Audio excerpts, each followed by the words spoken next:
The Kerala story की इतनी चर्चा हो गई कि प्रधानमंत्री नरेंद्र मोदी ने भी कर्नाटक चुनाव में इसकी बात कर दी। आमतौर पर पीएम मोदी फिल्मों की बात करते नहीं है, लेकिन आज उन्होंने न सिर्फ इस फिल्म का जिक्र किया, बल्कि इस फिल्म में आतंकवाद के जिस नए रूप को दिखाया गया उसकी बात करके बड़ी चेतावनी देश को दे दी। नरेंद्र मोदी ने, प्रधानमंत्री नरेंद्र मोदी ने बहुत गंभीर बात कही।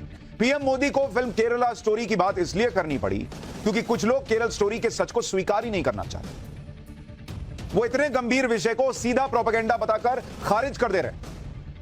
और सिर्फ खारिज ही नहीं कर रहे, वो ये चाह रहे हैं कि इसको लोग देखे भी नहीं, इस पर चर्चा भी ना हो। वो इस तरह से दिखा रहे हैं कि जैसे देश में ऐसा कुछ कभी हुआ ही नहीं, जबकि सच ये है कि केरल में लव जिहाद हो या फिर आईसिस के केरल मॉड्यूल की बात हो जिसमें लोगों को आतंकी बनाकर आईसिस के लिए लड़ने भेजे जाने की बातें हो, ये सब बातें पिछले एक दशक से चर्चा में आती रही हैं। फिल्म में भी इसी आधार पर हिंदू और ईसाई लड़कियों की कहानी दिखाई गई, जिन लड़कियों को पहले कहा गया है इस फिल्म में कि ट्रैप किया जाता है और शादी करके धर्म बदला जाता है और फिर इन्हें सीरिया, यमन, अफगानिस्तान जैसी जगहों पर आईसिस जैसे आतंकी संगठनों का आतंकी बनाकर केरल से भेजा जाता है। लेकिन कुछ लोगों को केरल स्टोरी की ये कहानियां बहुत चुभ रही, इसलिए वो इस फिल्म को रिलीज होने से रोकने के लिए आखिरी वक्त तक जोर लगाते रहे। पहले सुप्रीम कोर्ट गए, सुप्रीम कोर्ट ने कहा कि नहीं रोक लगेगी। ऐसे लगाने लगे रोक जिसमें सर्टिफिकेशन ऑलरेडी मिला हुआ है, तो फिर तो सब उठ के सुप्रीम कोर्ट आने लगे। तो हाईकोर्ट जाइए, फिर ये लोग हाईकोर्ट गए, केरल हाईकोर्ट गए आज, जहां इनकी सुनवाई हुई। सोचिए, इधर फिल्म रिलीज हो रही है, उधर सुनवाई चल रही है। जब सुनवाई हुई तो हाईकोर्ट में क्या हुआ आज आपको जानना चाहिए, तब आपको पता चलेगा कि क्यों इस फिल्म को लेकर जो लोग रोकने पर इस फिल्म को न देखा जा सके इस पर जोर लगा रहे थे, उनके तर्क क्या थे और कैसे हाईकोर्ट में उनके तर्क की हवा निकल गई।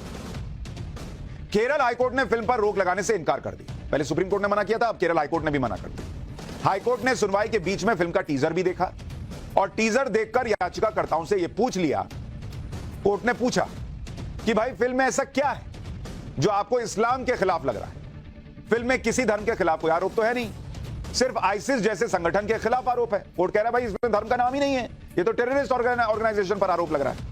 हाईकोर्ट ने कहा कि ट्रेलर को देखते हुए हम ये कह सकते हैं कि हमें इस ट्रेलर में ऐसा कुछ नहीं दिखा जो किसी एक समुदाय विशेष के खिलाफ।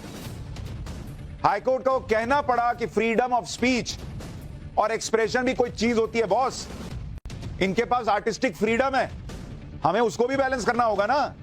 और जो लोग फिल्म को रोकना चाह रहे हैं ये वही लोग हैं जो 2014 के बाद से सबसे ज्यादा चिल्ला रहे हैं कि बोलने की आजादी नहीं है, बोलने की आजादी नहीं है। वो एक फिल्म तक रिलीज नहीं होने देना चाह रहे।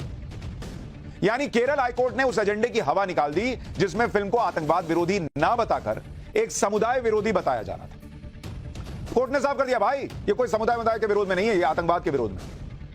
अच्छा, और डिटेलिंग सुनिए कि कैसे इन लोगों के तर्कों की धज्जियां उड़ी कोर्ट के अंदर। कोर्ट ने प्रोमो देखा, फिल्म का टीजर देखा और दो अहम बातें कही कोर्ट ने कहा कि पहली बात तो यह कि किसी फिल्म पर सिर्फ इस आधार पर तो बैन नहीं लगा सकते कि किसी धर्मगुरु को बैड लाइट में दिखाया गया, मतलब गलत तरीके से दिखाया गया है, इसके लिए फिल्म बंद कर देंगे, बैन कर देंगे। दूसरी बड़ी बात कोर्ट ने यह कही कि लंबे समय से हिंदी और मलयालम दोनों में ऐसी कई फिल्में बनती रही हैं जिनमें किसी धर्मगुरु को विलेन की तरह दिखाया गया है, तब किसी धर्म विशेष की भावनाएं आहत नहीं हुई थी। अब ये जो है वो किसी धर्म के खिलाफ हो गया क्या? इस फिल्म से लव जिहाद पर भी नई बहस शुरू हुई।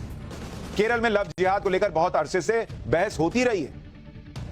आज जब कोर्ट में लव जिहाद की बात आई तो फिल्म को बैन करने की मांग करने वाले पक्ष ने बड़ी दिलचस्प दलील दी, जिसका कोर्ट ने भी बड़ा दिलचस्प जवाब दिया। मतलब जैसा वो दलील दे रहे थे उसी तरह का जवाब कोर्ट ने दिया। फिल्म पर बैन की मांग करने वाले पक्ष ने कोर्ट से कहा कि लव जिहाद तो होता ही नहीं है। सुनिए, लव जिहाद होता ही नहीं है, जांच से साबित हो चुका है। इस पर कोर्ट ने कहा कि होते तो भूत प्रेत भी नहीं है भाई, लेकिन उस पर भी तो फिल्में बनती हैं। तो इतना सा मुंह रह गया जो उनका जो आरोप लगा रहे थे कि भाई फिल्म ये है, भाई वो कह रहे लव जिहाद नहीं होता। जज ने कहा कि भाई होता तो भूत भी नहीं है, प्रेत भी नहीं है, नहीं मानते हो, हॉरर फिल्म देखने जाते हो ना, उस पर बैन लगवा देते हो क्या? जिसको मानना है वो मानता है, जिसको नहीं मानना वो नहीं मानता है।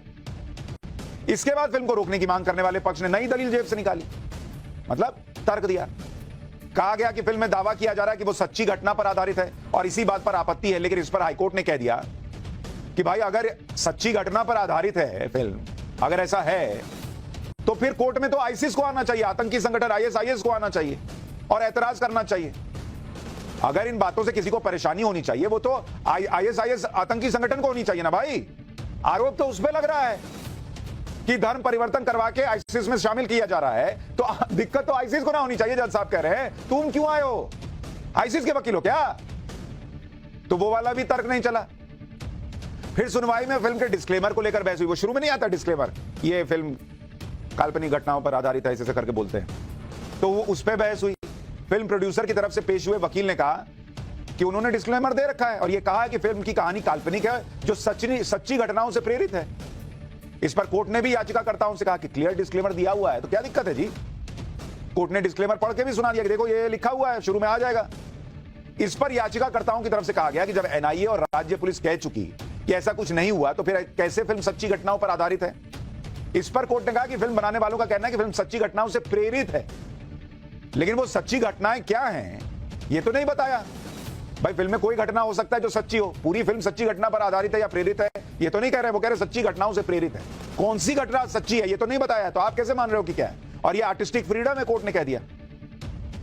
ये वाला तर्क भी फुस, खत्म, हवा निकल गई। सुनवाई में एक दलील यह दी गई कि इस फिल्म को नहीं रोका गया तो लॉ एंड ऑर्डर डिस्टर्ब हो जाएगा, मतलब कानून व्यवस्था की प्रॉब्लम खड़ी हो जाएगी, ये कोर्ट के अंदर कह दिया। और कहे ये लोग कौन रहे? ये लोग बड़े बड़े वकील है भाई। वरिष्ठ वकील दुष्यंत दवे ने कहा कि फिल्म को दिखाने से गंभीर लॉ एंड ऑर्डर की समस्या हो सकती है, पूरे एक समुदाय को विलेन बताया जा रहा। इस पर हाईकोर्ट ने कहा कि ट्रेलर में ऐसा क्या है जिससे एक समुदाय खलनायक बन जाएगा जी? हाईकोर्ट ने यह भी कहा कि फिल्म में किसी समुदाय के खिलाफ कुछ है ही नहीं। सेंसर बोर्ड ने फिल्म को देखा है और बोर्ड ने यह पाया कि फिल्म पब्लिक को दिखाई जा सकती है। इस सुनवाई के दौरान धर्म की बात बार बार लाई गई, एक धर्म की भावनाएं आहत हो जाएंगी, लॉ एंड ऑर्डर बिगड़ जाएगा, वगैरह वगैरह। याचिकाकर्ताओं ने आरोप लगाया कि एक धर्म और समुदाय को टारगेट किया जा रहा है जिससे समाज में तनाव आ जाएगा। लेकिन कोर्ट ने कहा कि पहले भी कई बार फिल्मों में हिंदू पुजारी और क्रिश्चियन पादरी का जिक्र होता है कि नहीं हुआ है? हिंदू पुजारी और क्रिश्चियन पादरी को लेकर भी कई इस तरह की फिल्में बनी हैं। आप सब उसे फिक्शन की तरह देखते हैं, तो इस फिल्म से समाज में तनाव कैसे आ जाएगा बॉस? हाईकोर्ट ने कहा कि इस सच्चाई में जाने की जरूरत नहीं है कि यह फिल्म एक फिक्शन है या नहीं है। अगर फिल्म में किसी धर्म के प्रमुख को गलत किरदार के रूप में दिखाया जाता है तो यह किसी फिल्म को बैन कर देने का आधार नहीं हो सकता ना। हाईकोर्ट ने कहा कि एक ऐसी फिल्म भी थी जिसमें पुजारी मूर्ति पर थूक देता है, उस फिल्म से तो किसी को कोई दिक्कत नहीं हुई, उसको तो अवार्ड भी मिल गया था। कोर्ट ने आगे कहा कि ऐसी कई फिल्में हैं जिसमें हिंदू सन्यासी को स्मगलर दिखाया गया है, उस पर तो कुछ नहीं हुआ, किसी ने कुछ नहीं कहा। हिंदू सन्यासी को दिखा दीजिए तो ठीक है, हिंदू पुजारी कुछ कर दे तो ठीक है, दूसरे किसी धर्म का दिखा दीजिएगा तो लॉ एंड ऑर्डर का प्रॉब्लम आ जाएगा, तब फ्रीडम ऑफ एक्सप्रेशन खत्म हो जाता है। यानी कुल मिलाकर केरल हाईकोर्ट ने साफ कर दिया कि यह फिल्म किसी समुदाय के खिलाफ नहीं है, यह फिल्म केरल के खिलाफ भी नहीं है। फिल्म से अगर किसी को दिक्कत होनी चाहिए तो वो आईएसआईएस जैसे आतंकी संगठन को होनी चाहिए।